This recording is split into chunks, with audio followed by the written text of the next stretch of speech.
სმენიათ ალბათ ამგვარი სიტყვა ქალი ქალს არ ახგავსო ასე ამბობენ კაცი კაცს არ ახგავსო რა დროება დადგა რა უმძიმესი დროებაო ამის მტკეველები ძირითადად ყურადღებას ამახვილებენ იმაზე რომ მამაკაცები არიან თქვათ გრძელთმიანები ან რომელიმე მამაკაცს უკეთია თქვათ სვირინგი აქვს ან საყურე უკეთია ან არ ვიცი ქალბატონები შემოსილნი არიან ისე როგორც მამაკაცები არიან შემოსილნი ან მათაც აქვს სვირინგი ან იქცევიან ისე როგორც ამის მთქმელებს სულაც არ მოსწონთ მე მახსენდება ხოლმე მაგარი ამბავი ამა ჩემი გარდაცვლილი მიამბობდა საკუთარივე მეგობარზე და უფრო საკუთარი მეგობრის მამაზე უფრო სუსტი რომ ვიყო ეს არის 60-იანი წლების ერთი ისტორია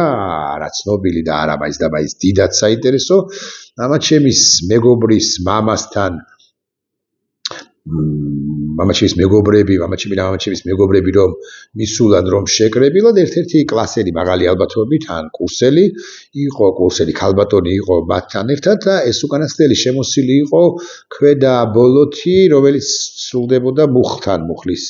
მიდამოებში ხო მუხთან ანუ ეგრეთ წოდებული იუბკაით იყო შემოსილი და იმ კაცს დაბადებულ 900-იან წლებში მოუძახია თუ შესახა თურმე იმ კაცმა რომ იძავალ რა უბედურებაა კაცო ეს შმაკმა დაнахროსო ეს რა არისო ქალი ქალს აღარ ჰგავსო როგორ შეიძლება ასე შემოსვა ქალისაო ჩემს დროებაშიო იგულისხმება 40-იანი წლები ალბათ 30-იანი წლებით შესაძლოა ჩემს დროებაშიო ქალი კოჩსაც კი მალავდაო იმ კაცისთვის არ დავასახელებ არც სახელსა და არც გვარს არ არის არც საინტერესო არ არის იმ კაცისთვის ქალი ქალს აღარ ჰგავდა უკვე გასული საუკუნის 60-იანებში როდესაც ქალბატონებმა იმ ჟამინდელმა ახალგაზრდებმა დაიწყეს ქვედაბოლო იუბკების ეგრეთ წოდებული იუბკების ჩაცმა იუბკებით შემოსვა ასეთი იმ კაცისთვის აი ასაკიანი კაცისთვის მიუღებელი ზომის იუბკებით შემოსვა და ცოტა მეტად საკუთარი სხეულის წარმოჩენა გამოჩენა ხო ახლანდელი მიდგომები კიდე უფრო მძიმეა მეთქი და მეტად კონსერვატორულია მეთქი ასე ვიტყვი გაგიკვირდებათ და მე ამაზე არ ვამახვილებ ყურადღებას თქვენის ნებართვით უფრო საინტერესო ახგავს თუ არა ჩემი მოსაზრებით თავდაცვის უწყებას საკუთარ თავს როგორიც უნდა იყოს ისეთი არის თუ არა თავდაცვის უწყება ეს კითხვა უფრო საინტერესოა ჯანდაცვის უწყება თუ არის ისეთი განათლების უწყება თუ არის ისეთი სოფლის მეურნეობის თუ ინფრასტრუქტურის უწყება არის თუ არა ისეთი ეს არის საინტერესო კითხვა აი თავდაცვაზე გავამახვილოთ ყურადღება აი იმ სახლში მშენებარე კორპუსია ან გვერდითად მშენებარე კორპუსია ან იმ კორპუსში ისიც თქვენ რომ ბინებს ურიგებენ თავდაცვის ძალების წარმომადგენლებს მე მივესალმები ეგ რა მაგის პასუხია და ღიად გეუბნებით ამას რა საკვირველია საქართველოს თავდაცვის უწყების ჯარისკაცებს ოფიცრებს ბინები ეკუთვნით განსაკუთრებით აქაც რა საკვირველია მაგრამ არ მინდა შემეშალოს და ქალაქ გარეთ ცენტრს მიღება რაღაც ესეთი დასახლებები კეთდება თავდაცვის უწყების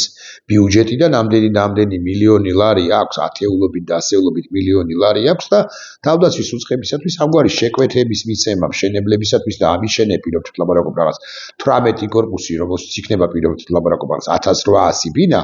ხო სულაც არ არის პრობლემა და გადასცემენ თავდაცვის უწყების წარმომადგენლებს ამ ბინებს მაგრამ ამ турბულენციაში ამ ჰიბრიდული გამოწვევების პირობებში და ასე შემდეგ მე ვისურვებდი რომ საქართველოს თავდაცვის უწყება უფრო მეც ფიქრობდეს შეიარაღებაზე თავდაცვაზე მაგალითად მინისტრის კონდეს საკუთარი ხედვა მინისტრის ხედვა ესეთი დოკუმენტი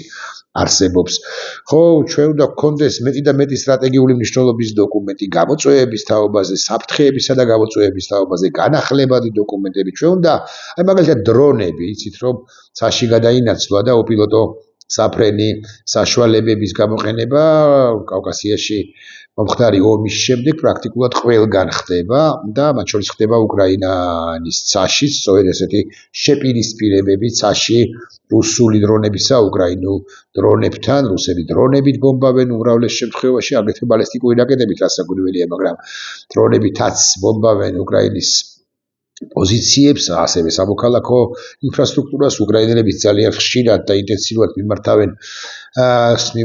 იყენებენ ამ დრონებს და ასე შემდეგ. მე მაქვს ჩვენ შეკითხვა, ჩვენ შეერაღებაში გვაქვს თუ არა ჩვენ დრონები? საქართველოს თავდაცვის უწყებამ 1 2 17 ან 457 ბინა რომ დაარიგა და კარგი იქნა მეთქი აკი გითხარით, შეიძინა თუ არა დრონები, რომლებიც შედარებით იაფი ღირს. აი შეიქმნა თუ არა ეს დრონები დელტას ბაზაზე, ამასაც ვიკითხავ. შეიქმნა, მე როგორც ვიცი არანაირი დრონები ჩვენ შეერაღებაში არ აქვს. არა და ბევრი იტყვის რომ რასაჭიროა დრონები არ შეერაღების შეძენა, ჩვენ ხომ სუსტი ქვეყანა ვართო და ასეც არის. დიახ, ამ პერიოდებში ჩვენ ვერ გამომკლავდებით იმ გამოწვევებს, მაგრამ აქ ხო ლაპარაკი არა რუსეთის დამარცხებაზე და რუსეთის დედაქალაქის თავზე, კრემლის თავზე, ქართული დროშის აღმართვაზე, არამედ მათ შეკავებაზე, რომ მათ ძვირი და ძვირი ფასი დაუჯდეთ თეორიულად შემოჭრის შემთხვევაში შემოიჭრება რუსეთიო, ვინმე იტყვის არა, რასაკვირველია, არ შემოიჭრება და არც უნდა შემოიჭრას და არც გვინდა რომ შემოიჭრას, მაგრამ ეს არ ნიშნავს იმას, რომ ჩვენი შეერაღებული ძალები არ ყავდეს ძლიერი, არ იყოს სიმულაციები, არ იყოს წვრთნები, არ იყოს დასავლეთთან ურთიერთობები, არ იყოს სტრატეგიების შემუშავებები, არ იყოს მომზადება, არ იყოს აღჭურვა და ასე შემდეგ და ასე შემდეგ და მე გეკითხები რა ის ბინა რომ შეიძინა საქართველოს თავდაცვის უწყებამ და კარგი იქნა მეთქი აკითხავით ან მეორე ბინა რომ შეიძინა შინაგან საქმეთა სამინისტრომ მაგალითად და კარგი იქნა ამ შემთხვევაშიც ან მესამე რო ბინა რომ შეიძინა უწყებამ რომელიც ტოლვილებს უნდა პატრონობდეს და კარგი იქნა რასაკვირველია მე გეკითხებით აი ეს და ესაა მნიშვნელოვანი ამბავია არავინ არ გვამართობს მაგრამ უსაფრთხოებისათვის რა ინვესტიციები სამომავლო ინვესტიციები უსაფრთხოებისათვის რა ინვესტიციები განახორციელა საქართველოს დე ფაქტო ხელისუფლებამ და გეტყვით გულახდილად რომ არც არაფერი არ ჩაუდენი არც არაფერი გაუკეთებია მეთქი ამის თქმა მინდა მაგრამ ამაზეც არ ვსაუბრობ ისე როგორც არ ვლაპარაკობ მაგალითად არ ვსაუბრობ მაგალითად განათლების რეფორმას წოდებულ დეფორმაზე არ ვიცი იცით თუ არა მაგრამ დიდი დაბნეულობაა უწყებაში უშუალოდ იმიტომ რომ არ იციან ადამიანებმა რომლებიც მუშაობენ რა უნდა გააკეთონ აი გამოყარეს პირდაპირ მნიშვნელობით მე-11 კლასელები და თქვენს რომ თქვენ უკვე დამდგარი 2026 წლის ივნისში ერთიან ეროვნულ გამოცდებზე გახვალთ მაგრამ იქნება კი ეს ერთიანი ეროვნული გამოცდები საერთოდ და საერთოდ როგორ უნდა განხორციელდეს ეს რეფორმა წოდებული მკვლელობა ესეც კი არ იციან ითქვა უბრალოდ პოლიტიკური ბანდიტი ხელმძღვანელობის მიერ რაღაცა დაანონსდა ასე ვიტყვი და უკვე ახსრულება დროში გაწერილი გეგმა ემასთან დაკავშირებით რა როგორ უნდა გააკეთონ არ იციან არაფერთან ემართებაში ტესტები რო ტესტებია იმასაც კი ვერ წერენ იმიტომ რომ ადამიანებს ყრიან და ყრიან აგდებენ მეთქი ასე ვიტყვი სხვადასხვა უწყებებიდან მათ შორის გამოცდების ერთიანი ეროვნული ცენტრიდან და უმძიმეს მდგომარეობაშია პრაქტიკულად ყველა უწყება რომელიც ესე ხუშტურებზე მინისტრმა რაგვარია მიქანაძე ბანდიტმა თქვა რაღაცა მიქანაძე ბანდიტმა შეუთანხმა კობახიძე ბანდიტს რაღაცა და აი ესე დიდი აჯაფსანდალია შექმნი და ესეც ანგრევს სისტემას შიგნიდან ანგრევს მეთქი იმიტომ ადამიანებს არა მარტო უშვებენ არამედ ადამიანები პროფესიონალები თავადაც მიდიან აი ამ საოცარ შიდა პრობლემების და გამო და კიდევ ერთი ამბავი რაც აუცილებლად ყურადღება გასამახვილებელია ეს განათლების რეფორმას წოდებული მკვლელობა რეალურად არის ჩვენი იდენტობის წინააღმდეგ მიმართული აქტი რომლის უკანაც რომლის თავარ ავტორიც არის ბიზინა ივანიშვილი რომელსაც არაფერი არ უნდა რომ დარჩეს რომელსაც უნდა რომ არაფერი დარჩეს ამ ქვეყნიდან ანუ განადგურდეს ეს ქვეყანა მისი უწყებებიც კი მაგრამ ახლა მე არ ჯანდაცვაზე ვლაპარაკობ არც იმაზე ქალს გავს თუ არა გავს რასაკვირველია კაცის გავს კაც და ეს ამდენიც ავდა ილაპარაკოს ხებმა მაინც ასეა და არც თავდაცვაზე ვლაპარაკობ არ ჯანდაცვაზე ვლაპარაკობ არაფერზე არ ვლაპარაკობ მე ვლაპარაკობ საქართველოს პატრიარქ ილია მეორეზე და საუბრად საქართველოს საპატრიარქოზე ისი თქვენ რომ სახელმწიფო მიილოცვა გავრცელდა ამ 100 წელ მიტანებული პატრიარქისა ლამის 100 წელ მიტანებული პატრიარქისა და ის საკმაოდ როგორი სიტყვა ვიხმაროთ ახლა საკმაოდ ხნედ არ ვიტყვი შეგნებულად სხვა სიტყვა საკმაოდ ხნედ ბრგედ მოდი ასაკის კვალობაზე ბრგედ გამოიყურება იმიტომ რომ რაღაცა 5 წინადადებას მაინც 7 წინადადებას მაინც ამბობს პატრიარქი ახლა მე არ ავყვები ალბათ მაინც არასწორი ინფორმაციას იმის თაობაზე ეს იყო პატრიარქის გენერირებული AI-ის მიერ გაკეთებული ვიდეო კადრი არ მგონია რომ ესე იყო დიახ პატრიარქი ილია მეორე გამოვიდა და პატრიარქმა ილია მეორემ მოგვილოცა 2026 წელი და ამან კი დაბადა საპატრიარქოს არ ჰგავს ეს ფიქრი ჩემს გონებაში და გეტყვით რატომაც მე მინდა ვიკითხო თუ პატრიარქი ასე მხნედა არის და თავად საპატრიარქო გვიდასტურებს იმიტომ რომ პატრიარქი გვილოცავს ყოველს გავრცელებული ტექსტი არ არის ეს არის ვიდეო გამოსახულება და ვიდეო კონტენტი თუ პატრიარქი ასე მხნედ არის მაშინ მე მინდა ვიკითხო რაღა საჭიროა მოსაყდრე შიოს ან მოსაყდრის საერთოდ ინსტიტუციის პოზიციის არსებობა ჩვენს ქვეყანაში მოსაყდრე შიოს სხვადასხვა რუსების ძალისხმევით დანიშნული მოსაყდრეში 2017 წელს გამოირჩა მაშინ მოსაყდრედ როდესაც პატრიარქი ილია მეორე საკმაოდ დაუძდურებული იყო და ახალი წელს მიულო ვერც გვილოცავდა პატრიარქი ილია მეორე ყოველ შემთხვევაში არ ჩანდა იმ ხანად მისი არ გამოჩნდა იმ ხანად მისი მილოცვა და მე მაქვს კითხვა თუ პატრიარქი გაუმჯობეს და მის ჯანმრთელობის მდგომარეობა გამოსწორდა უკეთ არის არა საუკეთესოდ არა ისე როგორც იყო პირობითად 20-25-30 წლის წინ არამედ ისე აი ასაკის კვალობაზე საკმაოდ მხნედ გამოიყურება მე მინდა ვიკითხო მოსაყდრე უნდა გყავდეს მოსაყდრე ხო ის პირია რომელიც პატრიარქის მოვალეობას სწორედ ამ უკანასკნელის ჯანმრთელობის მდგომარეობის რთული ჯანმრთელობის მდგომარეობის გამო ასრულებს პატრიარქის მოვალეობას და შიოც ასრულებდა, კარგი ასრულებდა 17-ში, ასრულებდა 18-ში, მაგრამ 26-ი დადგა უკვე და პატრიარქი ასაკში შევიდა, მაგრამ მისი კოგნიტური თვისებები თუ მდგომარეობა გამოსწორდა, მეთქი ასე ვიტყვი, როგორც თავად საპატრიარქო გვამცნობს და გვეუბნება, ესეც ფაქტია, მაგრამ ამაზეც არ ვამახვილებ ყოველდღიურად, ანუ საპატრიარქოს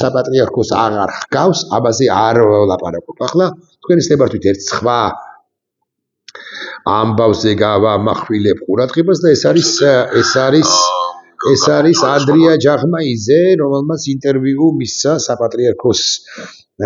ტელევიზიას და საპატრიარქოს ტელევიზიას ალბათ მაინც ისევ და ისევ ჰქვია ერთსულოვნება შესაძლოა სულაც აღარ, მაგრამ ერთსულოვნება ჰქვია მე მგონი და ამიტომ ასე მოიხსენიოთ ჩვენც და ჟურნალისტი ეკითხება, გაჩვენებთ ვიდეოს. ეკითხება შემდეგ რამეს. ვარმა რომლებიც მორიგეობდნენ ტაძარში შესაძლებელს რომ უთხრა. მადლობა. აქციების დროსო ჟურნალისტი ეკითხება მორიგეობდნენო მამაოებიო, ღვთისმსახურები, ღვთისმსახურები ტაძარშიო. ტაძარში ის ხო არ იგულისხმება ახლა ვაკის სამების ეკლესია. შალვა კეკელია მანდარი, მან მსახურობს არა შალვა კეკელიაც ასევე ვაკეში მსახურობს იქ. მეცხრე საავადმყოფოს და რო ეკლესია თუ არ ვწდები იქ და ტაძარია იქ და ღამშილობა აქ ის ხო არ იგულისხმება ქაშვეთის წმინდა გიორგის სახელობის ტაძარი და იქო მამაოები მორიგეობდნენო ჟურნალისტი უთუოდ დარიგებულია ასე ამ ფორმულირებით კითხეო ალბათ ეს უთხრა ვიდრე ეთერში შესვლამდე ჯაღმაიძე ანდრიამ ამ კონკრეტულ ჟურნალისტს და ჟურნალისტიც როგორც მაგარი ალბათობით დარიგებულია მეთქი ჟურნალისტიც რომელიც ამ არხზე მუშაობს, სწორედ ამ ფორმულირებით ეკითხება, მაგრამ გასაოცარი არის არა იმდენად კითხვა, რამდენადაც პასუხი ანდრია ჯაღმაიძისა, რომელიც ბრძანებს შემდეგს. საყვედურობა ხოლმე თითქოს საპატრიარქო ჩამორჩა რაღაცა პროტესტის მხარეს დგარ ხალხს და რამდენიმე სასულიერობებმა ბევრი იმუშავა იმისათვის, რომ წარმოეჩინათ საპატრიარქო თითქოს დააპირისპირებული პირველ რიგში გეტყვით რომ ესე იგი პატიმრებთან დაკავშირებით სამჯერ გვაქვს დაყენებული საკითხი რომ სულ უკეთ დანაშაული ვისაც შეიძლება ჩაეთვალოს იქნება გათავისუფლდეს მათ შორის ზიამაღლებელთან დაკავშირებით ერთი წუთი ესე იგი ახლა ირკვევა ყოველთვის ანდრია ჯაღმაიძე ასეთ ვერსიას გვთავაზ ასეთ ამბავს გვთავაზობს ვერსიას რომ სამჯერ მაინცო დავაყენეთ საკითხი მათ შორის ზიამაღლებელთან მიმართებაში რომ იქნება და ვისაც ასეთი დანაშაული მიუძღვის, იქნება და განთავისუფლდება. უკვე შემდგომ გაჩვენებთ ამასაც ანდრია ჯაღმაიძე ამბობს, რომ პირადად მე ორჯერო და შიო მუჯირმაო, რომელიც მეორედ უნდა ვახსენო, პრემიერთანაც კი ისაუბრა ამ თემაზე, მათ შორის ზიამაღლებელთან დაკავშირებითაც, მაგრამ მე მაქვს კითხვა ერთი მარტივი. დოკუმენტი სად არის? ვიდეო კადრი სად არის ან ტექსტი სად არის იმის თაობაზე, ეხლა იქ ოპერაში თუ სადმე გადაიკვეთეთ და ყურში ჩასჩურჩულეთ პრემიერ-მინისტრად წოდებულს იმის თაობაზე რომ კარგი იქნება ისაც ჩვენ ვფიქრობთ მაინც რომ სპეციალურად ვაკეთებ ასე რომ ზიამაღლებელი თუ განთავისუფლდება ან რომელიმე სხვა პატიმარი ეს კარგი იქნება ეს არ არის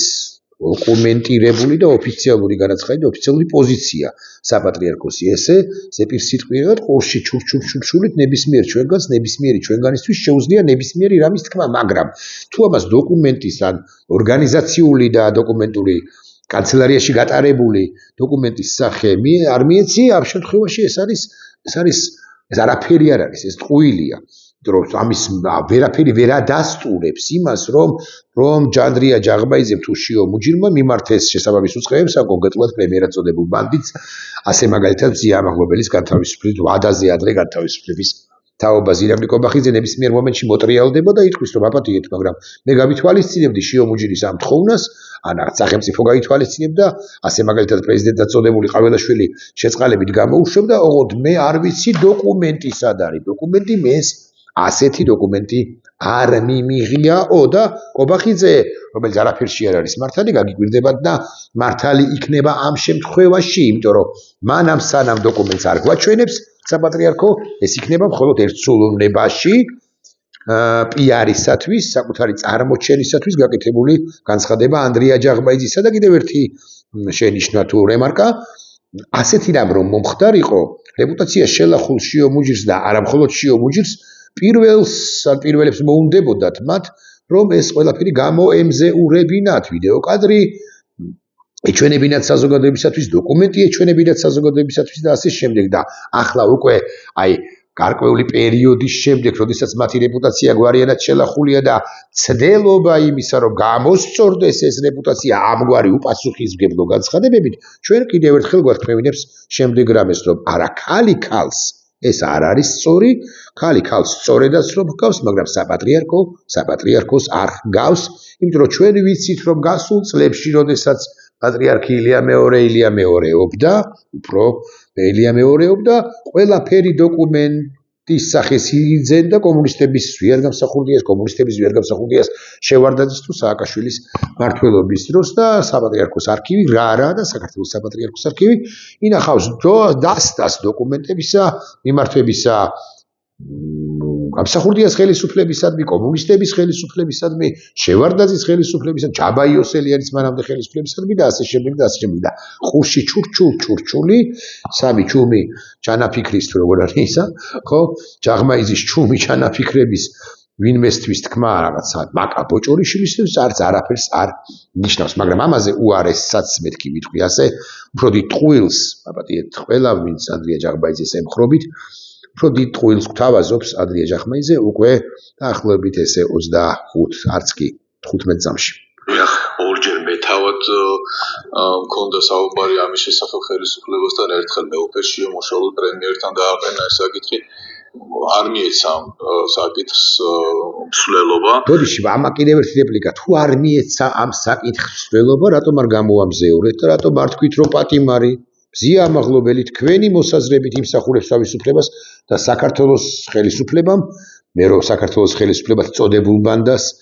უწორებთ თქვენ ამ სიტყვებით ცხადია, ვერ მიმართავდით მას და ვერ ისაუბრებდით მასზე, საქართველოს ხელისუფლებამ არა დააკმაყოფილა თქვენი ეს მოთხოვნა თუ ასე შემდეგ დოკუმენტირებული, როგორც სამწუხაროდ. კარგი, ყველაფერს დავარებოთ თავი.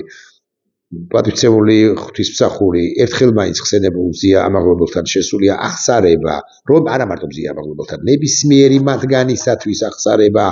აღსარების ჩაბარება უთხოვია თუ არა და უზიარებია თუ არა. არა, ტყუილია ეს რომ რომელიმე მათგანი შესული არის საპატიმროში, ტყუილია არც ეს და არც შალვა კეკელია ასე მაგალითად რას გადავეკიდე, მაგრამ მაინც ვაკეში რომ მსახურობს ის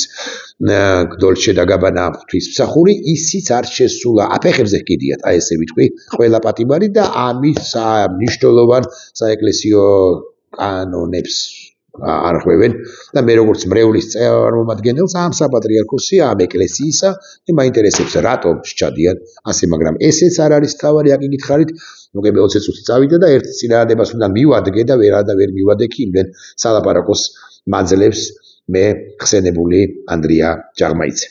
ჩვენ ახლა ამას არ ვაფიშირებთ და არ გვინდა რომ ნებისმიერ ჩვენი აქტივობა რაღაცა პოლიტიკური პოლუსზე აღმოჩნდეს ვიღაცის მიერ და რაც შეეხება იმ ღამეებს, როდესაც ეს ხდებოდა, ყოველ ღამე ჩვენი სამსახურის მამები მორიგეობით იყვნენ ქაშვეთში და ამ ადამიანებს უქმნიდნენ ერთგვარ ზღუდეს, რომ მათ